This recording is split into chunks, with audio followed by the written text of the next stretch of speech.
প্রযুক্তির প্রতিযোগিতায় চীনের নাম বরাবরই শীর্ষে। এবার বিশ্বকে তাক লাগিয়ে চীন নিয়ে এসেছে মানুষবিহীন আকাশযান ইউএভি। বহুমুখী কাজে ব্যবহৃত ইউএভি প্রথম প্রদর্শিত হয় 2024 সালে 15তম চীন আন্তর্জাতিক বিমান চলাচল ও মহাকাশ প্রদর্শনীতে। এরপরই ব্যাপক সাড়া পড়ে আন্তর্জাতিক মহলে। জেট্যাঙ্ক নামের এই ইউএভি তার মাউন্টিং ক্ষমতার জন্য নজর কাড়ে। 8টি হার্ড পয়েন্ট সহ 1000 কিলোগ্রাম ওজনের গাইডেড বোমা, আকাশে নিক্ষেপণযোগ্য ক্ষেপণাস্ত্র, জাহাজ বিধ্বংসী ক্ষেপণাস্ত্র ও ক্রুজ ক্ষেপণাস্ত্র বহন করতে পারে। এছাড়াও রয়েছে চমৎকার সহনশীলতা। সর্বোচ্চ 7000 কিলোমিটার পরিসীমা অতিক্রম সহ একটানা 12 ঘন্টার বেশি সময় উঠতে সক্ষম এটি। বিশেষজ্ঞরা বলছেন, আক্রমণাত্মক ও প্রতিরক্ষামূলক উভয় দিকে রয়েছে এর দক্ষতা।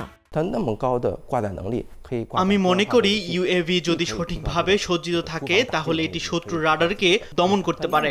এটি লেজার রশ্মির মাধ্যমে মিসাইলকে ধ্বংস করতে পারে। এর উচ্চ মাউন্টিং ক্ষমতা অস্ত্র হিসেবে ব্যবহার করা যেতে পারে।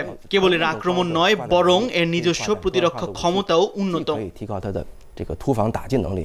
ইউএভির দৈর্ঘ্য 16.35 মিটার ও ডানার বিস্তার 25 মিটার। সর্বোচ্চ 6 টন লোড সহ এর টেক অফ ওজন 16 টন। প্রতি ঘন্টায় 700 কিলোমিটার বেগে ড্রোনটি 15,000 মিটার উচ্চতায় উঠতে সক্ষম। এটিতে পাওয়ার সিস্টেম হিসেবে ব্যবহৃত হয় টার্বোফ্যান ইঞ্জিন।